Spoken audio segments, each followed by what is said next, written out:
كلية الفقه الحنفي تقدم.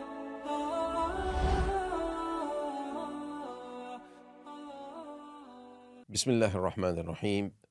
الحمد لله وحده والصلاة والسلام على من لا نبي بعده. So inshallah, today's session we will be going forward in the poem of Ibn Abidin where he mentions the next parts of the poem. We'll discuss regarding where he discusses regarding the Zawahir. He discusses regarding the books of Imam Muhammad rahmatullahi alayh, and he gives a little detail regarding each book.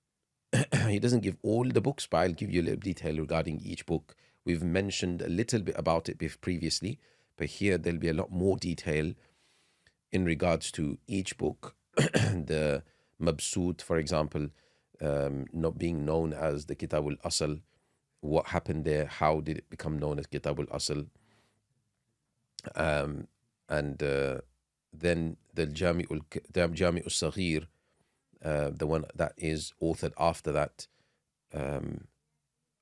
how that was authored and a few details regarding this. Then the Jami al-Kabir, we'll go through that too, inshallah, in terms of a few details regarding this. Then the Ziyadat, and further the Ziyadat, what this is and how this was compiled, we'll go through that. Then the Siyar al-Saghir, in terms of a little bit of history of why that was compiled and how that was compiled, what that is all about. And then the Siyar al-Kabir. There's an interesting story regarding a Siyar al-Kabir. We'll go through that also and mention about that. We'll discuss whether the Zawahir riwayat is actually 6, as Ibn Abidin has mentioned, or like what some scholars have mentioned, that it's actually 5. So we'll discuss that too. And there is a little bit of detail regarding when Imam Muhammad presented his books to Imam Abu Yusuf rahmatullahi alayhi, because Imam Yusuf was Imam Muhammad's teacher too. So we'll go through that, what happened when he presented his books. And inshallah, that will bring us to a close for today. This is what we'll be discussing, inshallah.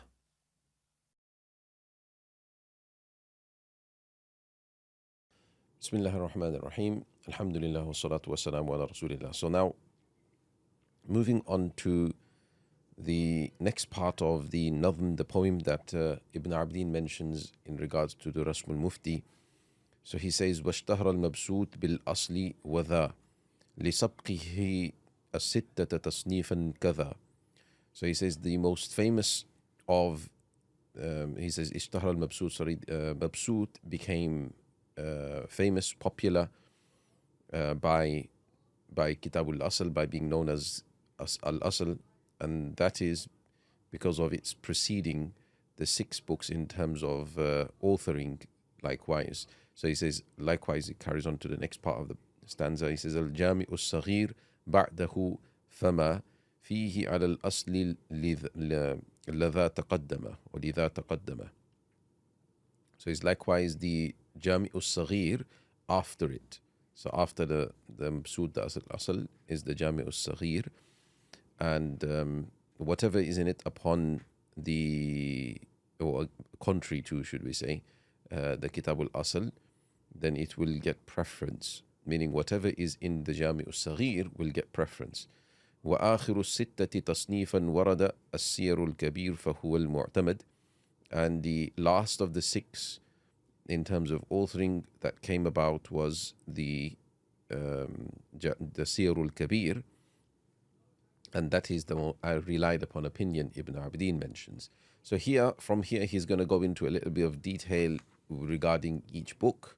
We've done a little overview of each book, but there are certain details in these parts which Ibn Abidin is highlighting, which is a little important, you can say, to understand where each book is coming from and the remit of each book in terms of within each book there will be sometimes conflict from one book to another. When do we give preference to what?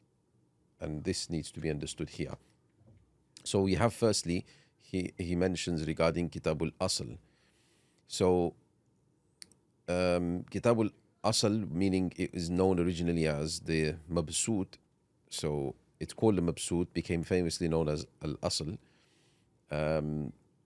The reason, because obviously it's the first one that Imam Muhammad is known to have authored, and it is obviously very important. It forms to be majority of the madhab is formed on Kitabul Asl in essence, and it's obviously the longest book as well, the lengthiest work, and the most detail is contained within Kitabul Asl, and also because it, in essence, would form to be the foundation of the other 5 or 4 books.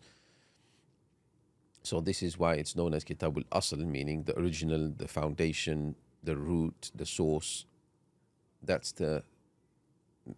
what it's then known as. But originally it's called Mabsut because it's very bust, meaning it's very broad, it's lengthy. So that's why it's called the Mabsut. Now, it's been well celebrated, the kitab itself, praised a lot by many scholars even from other schools of thought, the likes of Imam Muzani, a very famous Shafi'i scholar, a student of Imam Shafi'i rahmatullah alayh. He praised it. There's many Hanafi scholars obviously that have praised it. The Khatib Baghdadi praised it. Then you've got Shaykh Zahid al-Kawthari. He mentions that it was the book that Imam Shafi'i used as like a foundation. He resembled, or he imitated, should we say, Imam Muhammad's Kitabul Asl when he himself wrote, Imam Shafi'i wrote the Kitabul of his. So it has a lot of furu', a lot of branched off rulings, tafri'at. So it's been well praised, mashallah. And in the book, the book is it sets out to mention the opinions of Imam Abu Hanifa, Imam Abu Yusuf, and Imam Muhammad himself, which Imam Muhammad in the beginning also, in fact, writes. He says that I have clarified in it the statements of Imam Abu Hanifa, Imam Abu Yusuf, and my opinions. And where I have not mentioned that it's Imam Abu Hanifa's or Imam Yusuf's or my opinion, then it would be this would be a ruling that we all 3 agree with. So where he is silent from mentioning who says this is the opinion of all 3 of them. So this is and also, originally when Imam Muhammad wrote it, he wrote the kitabs, the chapters on individually. So he wrote the Kitab al-Tahara, for example, as an individual separate book, the Kitab al-Salat as a separate book, Kitab al-Zakat as a separate book, like this. So then afterwards it was all compiled. That's why it became known as Mabsut, because it became very lengthy. But originally he wrote them like this.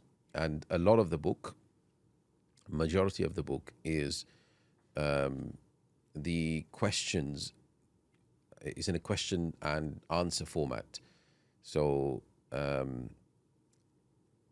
his student Abu Sulaiman al-Juzjani, or Jawzjani, whichever way you pronounce it. So there's 2 dhabts of it. Some people have mentioned Juzjani, some people have mentioned Jawzjani. Anyway, Abu Sulaiman, his student, he would ask the question and Imam Muhammad would answer the question. So so this is why you'll see in sometimes in fiqh books, when you pray the Hanafi fiqh books, and when they're referring to the Kitabul Asl, and they will refer to the Kitabul Asl by saying, the statement that's mentioned, the primer, the statement that's mentioned in the Kitabul Asl, it'll be referred to as the Jawab, it will be referred to هكذا هكذا جواب في الجواب or something like this. So it will mention that this is how it's found in the answer, in the response.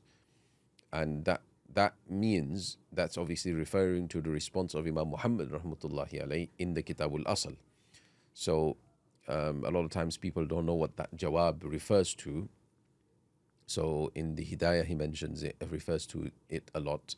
Also, in various other books of the Hanafi school, the scholars refer to Imam Muhammad's Kitabul Asl, and they say that that's how the response of Imam Muhammad was, the jawab of Imam Muhammad was, which refers to the Kitabul Asl now. So a lot of the book is like that, but there is quite a bit of the book, the rest of the book in essence, which is just the mention of the Masail by Imam Muhammad rahmatullahi alayhi without any question and answer. So this is the way that the book is structured, and you can understand why that is, because like I said, first originally he wrote the book separately, different chapters. And so some of the chapters would have been more focused on him, getting a student to ask the question, or just making it like that because it's easier for the listener to even comprehend when there's a question and an answer is presented. Now, the book also doesn't contain, the focus of the book, should I say, was not to enumerate evidences. So you won't find evidences in the book. The masail will be mentioned, the ruling will be mentioned, and that's the purpose. Only a few places, very few places, that there are the reasons, evidences mentioned.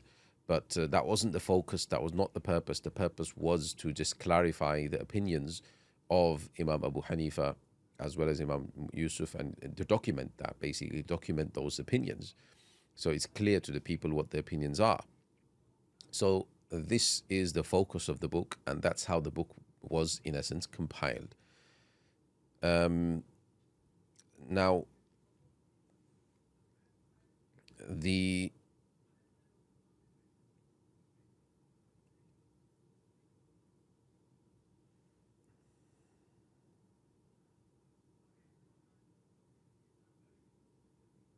that is the main thing that Ibn Abidin mentions.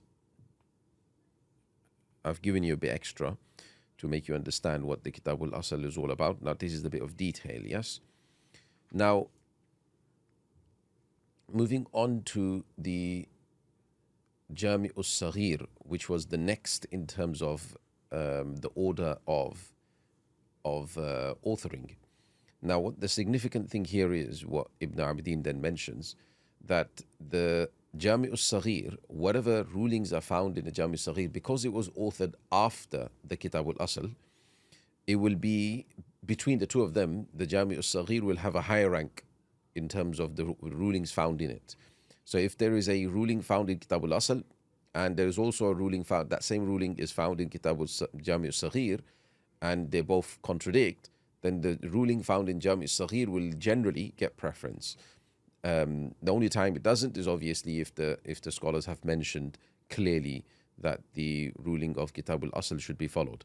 But generally speaking, by default, the book that came later would be, in essence, a retraction from the earlier book, from the earlier opinion that was mentioned. So obviously the Jami' al-Saghir will get preference over the Kitab al-Asl. Likewise, the books that come later, which we will discuss, if there is something found in them, they will get preference over the books. It's not like there's a whole load of conflict. There's one or two places where you might find a little bit of conflict, and that's where we will give preference to the book that was authored later.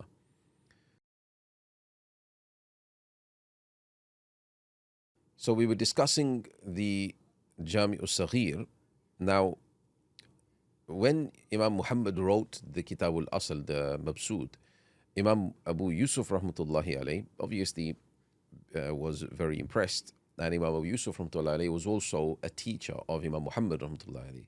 So he was senior, Imam Abu Yusuf was senior to Imam Muhammad. So Imam Muhammad, he requested from Imam Abu Yusuf, he requested from Imam Muhammad rahmatullahi alayhi to gather all the all the masail, all the rulings which Imam Abu Yusuf, he had narrated to Imam Muhammad, that is the opinion of Imam Abu Hanifa rahmatullahi alayhi.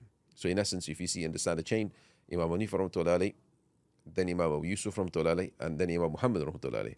So after Imam Abu Hanifa passed away, Imam Muhammad also studied with Imam Abu Yusuf rahmatullahi alayhi. So whatever opinions Imam Abu Yusuf told Imam Muhammad, Imam Abu Yusuf, he told Imam Muhammad that these are Imam Abu Hanifa, this is Imam Hanifa's opinion, right? Whatever I have told you, Imam Abu Yusuf is saying, wherever I've told you that Imam Abu Hanifa said this, can you please compile that, gather that, please? So he requested that from Imam Muhammad rahmatullahi alayhi. So Imam Muhammad rahmatullahi alayhi, he set upon this task to gather all of these rulings. So this is why I call it the Jami'. The Jami' means the one that he was gathering things in, as-Saghir, because it's smaller in comparison to the one that is the Kabir that came later. So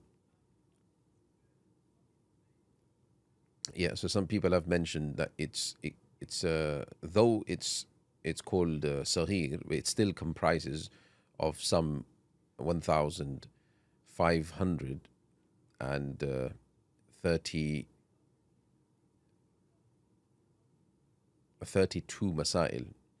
So around about 1,500, above 1,500 masail that are in there, like Allama Bazdawi mentions. Now, this is in terms of the Jami' al-Saghir, the reason for what it was compiled for.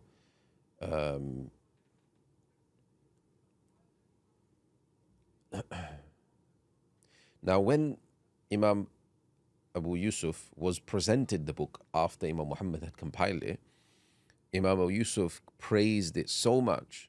He praised it so much that he would always keep it with him. So some have mentioned that he would keep it with him when he went on journey too. Like that's a book that he would carry with him. He would also always have it with him. And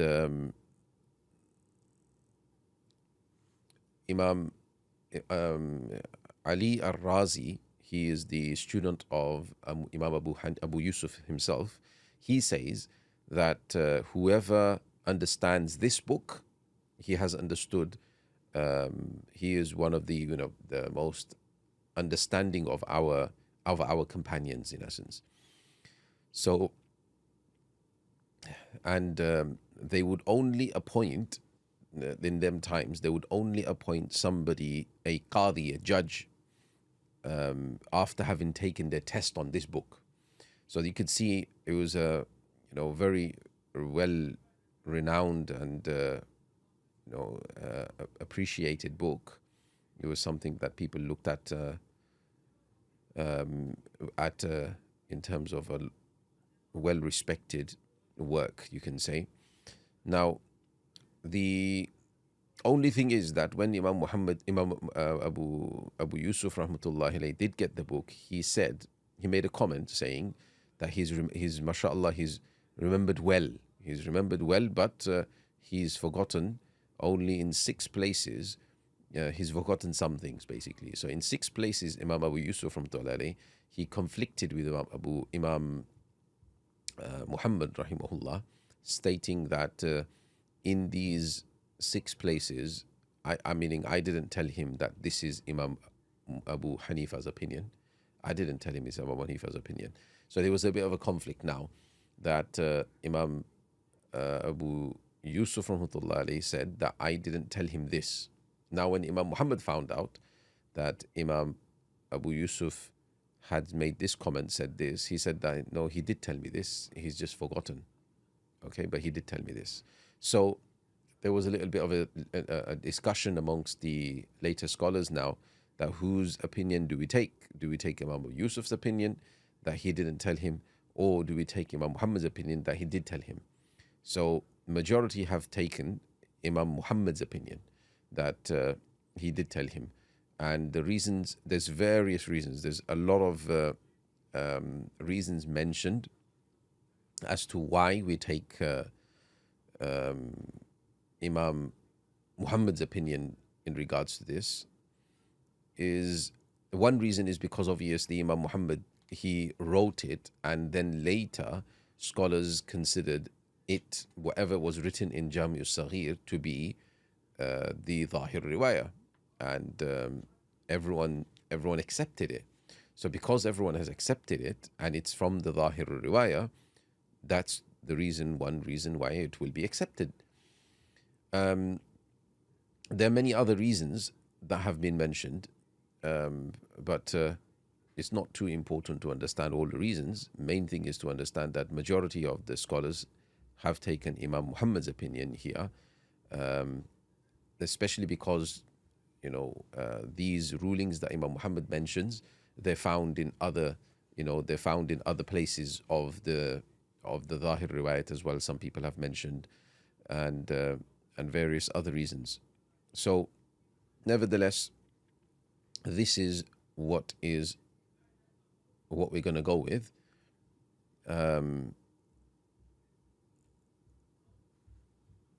Then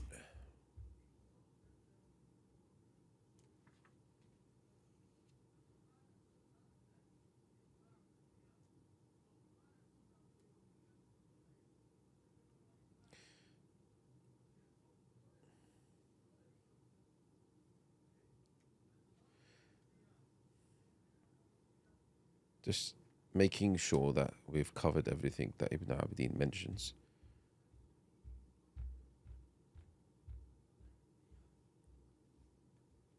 Yeah, we've more or less covered everything here.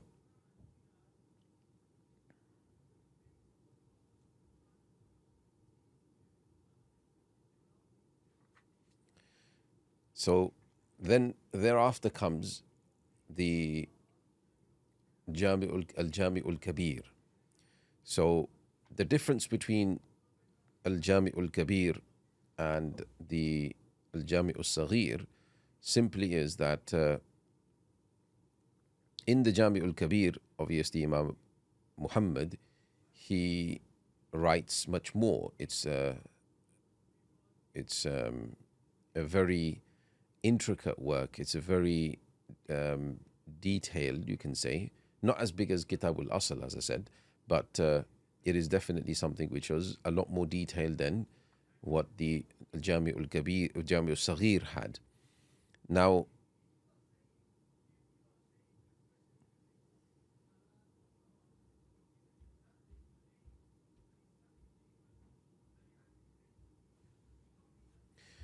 one thing that some people have mentioned,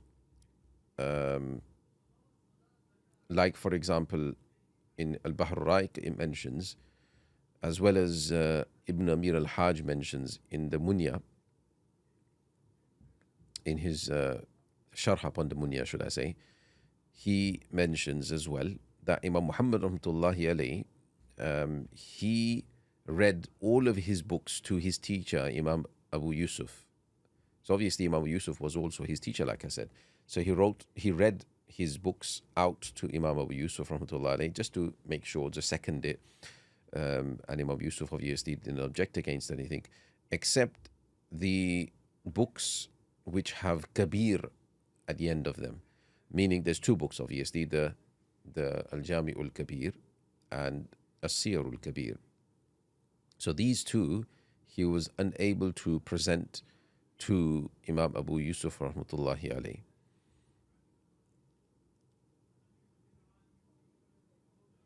So that is what he mentions over here.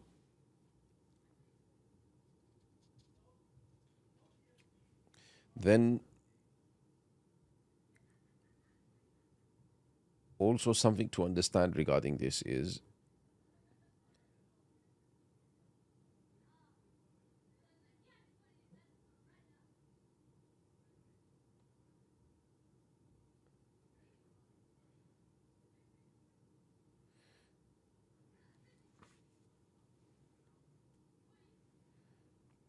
that some people have praised the Jami'ul Kabir to such an extent, like for example, Muhammad ibn Shuja' al-Thalji mentions,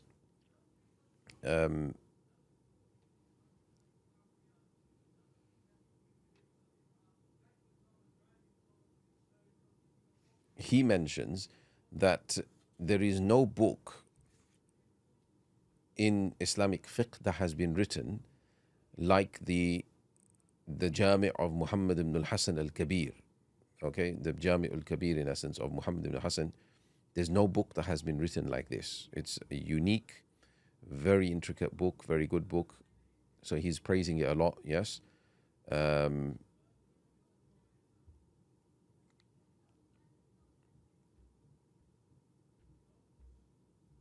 only thing is though, that it's, like I said, it's very intricate, a very difficult book to comprehend in essence, in terms of sometimes the rulings that are contained within it are of deeper insight, very deep insight. So some people, they commented, this is again Muhammad ibn Shuja' is mentioning here, Thalji, he's mentioning that when Imam Muhammad, in essence, he wrote this Jami'ul Kabir, it's like, to give an example, yeah, it's like a person who built a house. They built a house, and every time he would climb up to the next story, to the next floor, then in order to climb up, obviously he'll build a staircase. He'll build a ladder to get up there, a staircase to get up there. But once he gets up there, then he would break the staircase. And then he carries on climbing, and every time he's climbing, he's breaking the staircase. So he ends up in a place where how he got there, at the end, the person at the bottom would be thinking, how did he get there, right? So it's very difficult for somebody to get to where he's got to.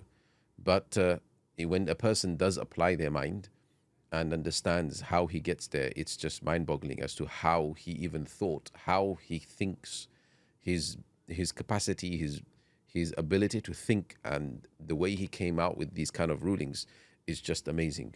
It leaves a person wondering. So, many people, there's so many quotes from many scholars who have mentioned that, these are, big scholars. Abu Bakr al-Razi, for example, in his Sharh al-Jami al-Kabir, he mentions, I read some of the Masail of Jami al-Kabir upon some really expert Nahwu scholars, right? Expert grammarians, the likes of Abu Ali al-Farisi, for example, yeah? And they would be so surprised and so shocked, so surprised as to the intricacy that Imam Muhammad's book contains regarding just Nahw.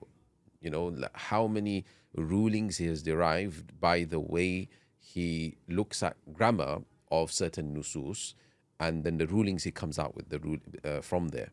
Because this leaves me mind boggled as that, like, obviously, because the grammarian just looks at the grammar and that's it, and that's the grammar. But Imam Muhammad looked at the grammar and then took it beyond. He used it to derive rulings, for example. So there's a lot in terms of intricate rulings that are in there. So this is the Al-Jami al-Kabir of Imam Muhammad rahmatullahi alayhi.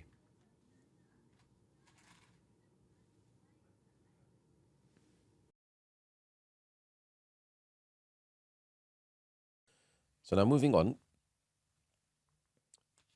the next book that Imam Muhammad compiled after the Al-Jami al-Kabir, because the Al-Jami al-Kabir, like I mentioned, is very intricate, very difficult. So there are many shuruhat written on it, many commentaries written on it by various scholars afterwards. So anyway, after the Al-Jami al-Kabir, Imam Muhammad, he compiled the Ziyadat. In essence, the Ziyadat were like a addendum, an addition to the actual Al-Jami al-Kabir. So it's understood to be just an addition, whatever Imam Muhammad then later on thought of, and later on he was able to extrapolate more. He then wrote in the Ziyadat, and this is in essence an addition to the Al-Jami'ul Kabir. So you can understand that the Ziyadat, its style, the way it's written and everything was very similar to Al-Jami'ul Kabir. After the Ziyadat, he then also wrote, in fact, the Ziyadatu Ziyadat, like an addendum of the addendum, like an addition upon the addition. So, like this, Imam Muhammad's Ziyadat, or you can say Ziyadatu Ziyadat, that was then compiled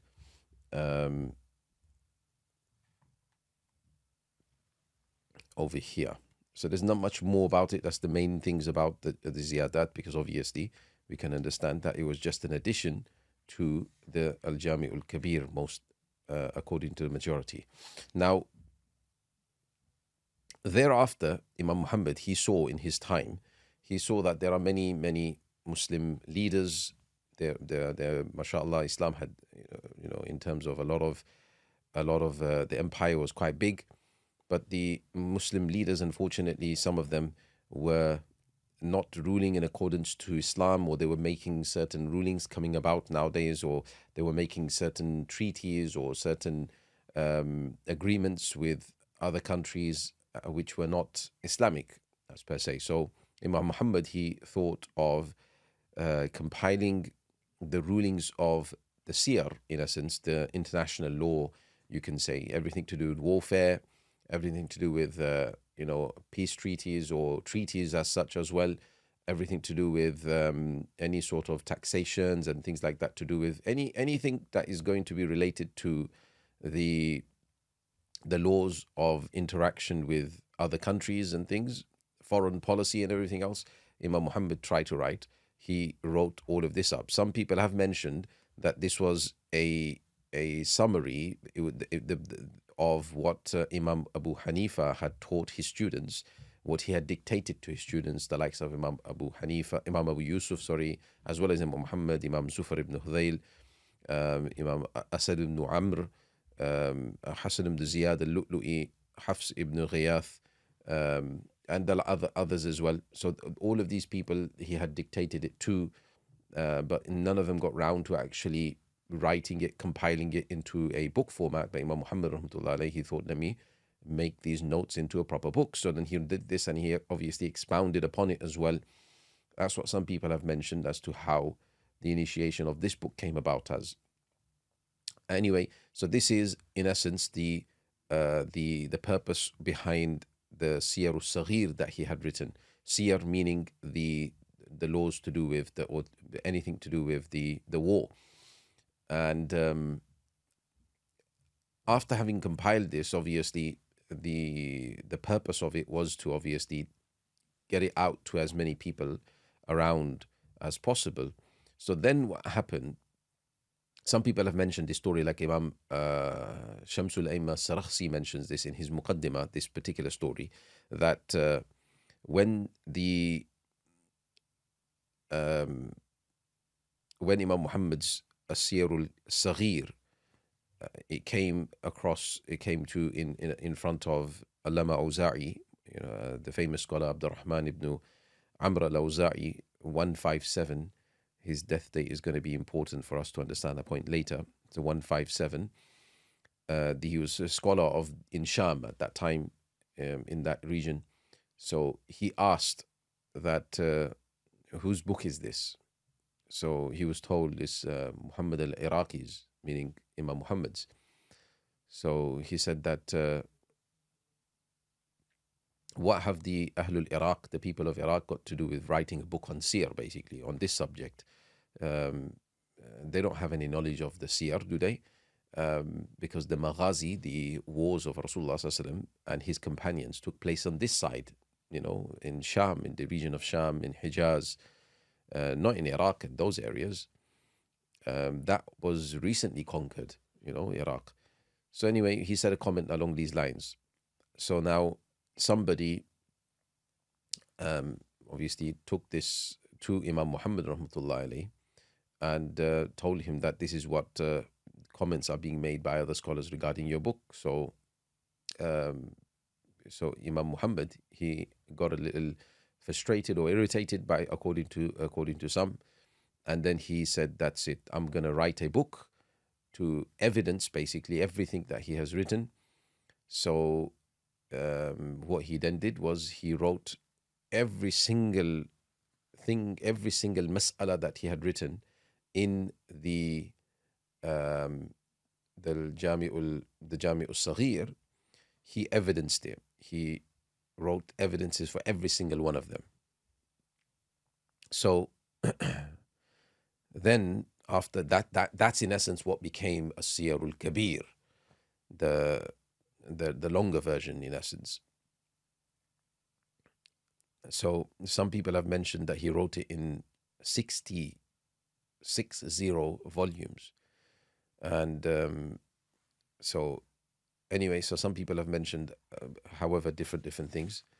But he wrote this as Siyarul Kabir, and late after that, it was then presented to Imam Awza'i, who obviously read it and he praised it. Okay, he praised it. He says that if he, meaning Imam Muhammad, he didn't, add or insert the ahadith, the evidences for each ruling that he has mentioned, then I would have said that this man has made all of this knowledge up. He's made it up. Where did he get it from? Meaning even Imam Awza'i he's saying that I wouldn't have understood that he's getting it from this particular evidence. But once he's evidenced it, now I understand, yes, okay, I understand the connection. And he made a comment, Imam Awza'i said that Allah Ta'ala, he has given, the ability of, presenting a correct mas'ala, correct way of presenting a ruling in this man. Basically, he has got the ability to present rulings in a very correctful way. So and he said, and Allah Ta'ala shows, isn't it, وَفَوْقَ كُلِّ ذِي عِلْمٍ عَلِيمٍ, that above every knowledgeable person there is somebody who is more knowledgeable. So obviously this was a praised quality of a description of Imam Awza'i praising Imam Muhammad's book. So some people have mentioned this famously. This has become very famous in regards to a Siyarul Kabir whenever it's mentioned.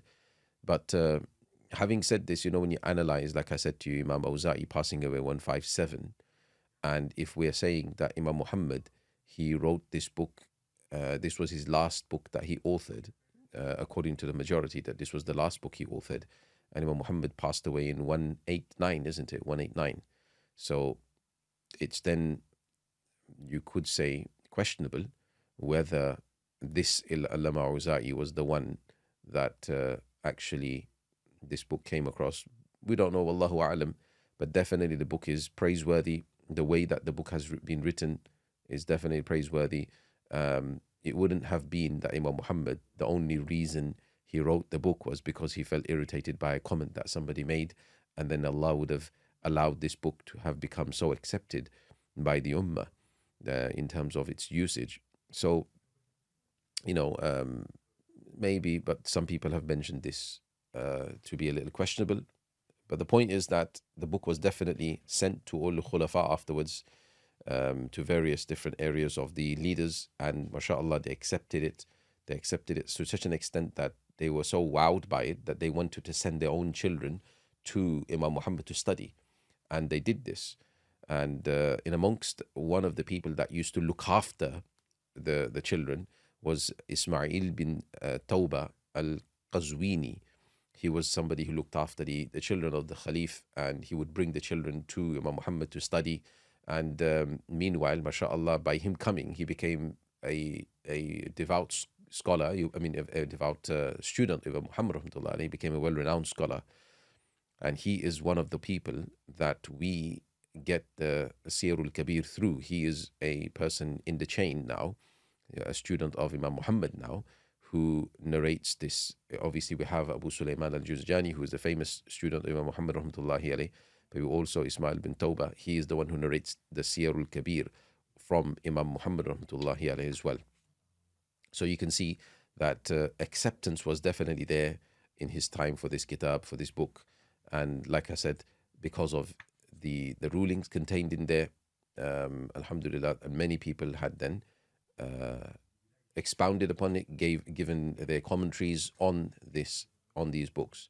Now, anyway, these were little few details that Ibn Abidin somewhat mentions in regards to these books. But like I mentioned earlier, that there is a discussion whether this Siyarul Kabir is an actual separate book of Imam Muhammad, or was it an actual Kitabu Siyarul Kabir was actually, or the was it a book, in fact, was part of the So Sheikh Luay, he has done a little bit of research onto this, and he mentions in a lot of detail. There are many other scholars that have understood what he's mentioned in his Asbab al-Udul al-Hanafiya. He mentions that it looks like that the Siyar al-Saghir, we're talking about the Siyar al-Saghir, when we see the exact same text is found in Kitab al-Asl. So the Siyar al-Saghir is actually not a separate book. It's actually Kitab al-Siyar that was actually part of the Kitab al-Asl, and the only reason why Kitab al-Siyar became known as Kitab al-Siyar al-Saghir was to distinguish it from the Siyar al-Kabir, which was a separate book that was written. So definitely Siyar al-Kabir is a separate book written, but whether the Siyar al-Saghir is a separate book or actually was one of the kitabs, as we said, part of Kitab al-Asl, which was joined together and but became part of the Mabsut.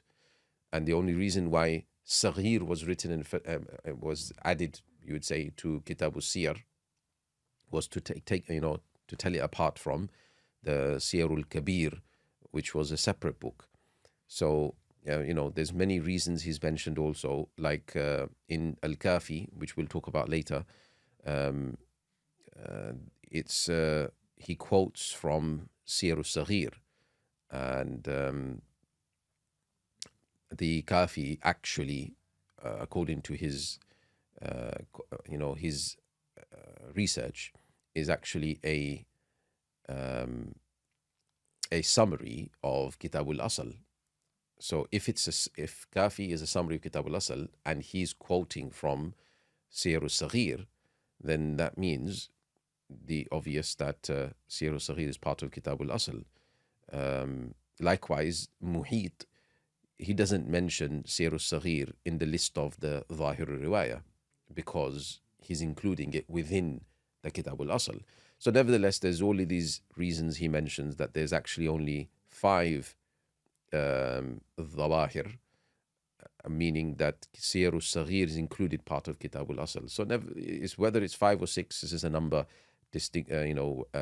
argument actually at the end of the day, because everyone agrees whether Siyar al-Saghir is part of Kitab al-Asl or is a separate book, it is definitely part of the Zawahir. So whether you say 5 or 6 is not a big matter, but this is something, because Ibn Abidin clearly mentioned 6, we had to detail this particular research on as well. Bismillah ar-Rahman ar-Rahim. Alhamdulillah wa salatu wa salamu ala Rasulillah. So alhamdulillah, just to summarize what we've done today, we went through the details regarding the Mabsut, and how it became known as Kitab al-Asl, why it's known as Kitab al-Asl, and the importance of Kitab al-Asl in our fiqh, basically forming to be the foundational book, you can say, that everything generally goes back to. So went through that, and it being the first that Imam Muhammad authored, and his purpose of authoring it, what he was trying to do in authoring it. So we went through all of that. in compiling, his purpose was to compile the opinions of Imam Abu Hanifa, Imam Abu Yusuf rahmatullahi alayh, as well as his own opinions within there. And where he doesn't specifically mention whose opinion it is, then that means all three of them agree with that particular ruling. Then the Jami' al-Saghir, which was the next one that he compiled, and the purpose behind that was because Imam Abu Yusuf rahmatullahi requested him to write down all of those opinions that Imam Abu Yusuf told him that these were the opinions of Imam Abu Hanifa rahmatullahi alayh. So there, Imam Abu Yusuf, after he praised it a lot, he didn't agree with 6 masail, but Imam Muhammad said, no, this is what he told me. So then we took this, what Imam Muhammad said, and we prefer what Imam Muhammad actually says. Then the ziyadat, the before the ziyadat, the Jami' al-Saghir, after the Jami' al-Saghir, Jami' al-Kabir, should we say. So the Jami' al-Kabir that Imam Muhammad then compiled, and then the ziyadat and the ziyadat. And the Jami' al-Kabir was a more detailed, as we explained. It was very intricate, the way he evidenced things. And the ziyadat and ziyadat follow suit, because they were, in essence, addendums, were additions to the al-Jami' al-Kabir. Thereafter, the As-Siyar al-Kabir comes, and the As-Siyar al-Saghir. And we discussed whether this is a separate, Siyar al-Kabir is a separate book, but nevertheless, As-Siyar al-Kabir, and the idea behind what he was doing in there, in terms of compiling all the rulings related to international law. And then in the As-Siyar al-Kabir, he evidences everything and writes a lot of detail. So this was, in essence, the Dawahir. Some people have mentioned a little spice here. You can say that there was a bit of a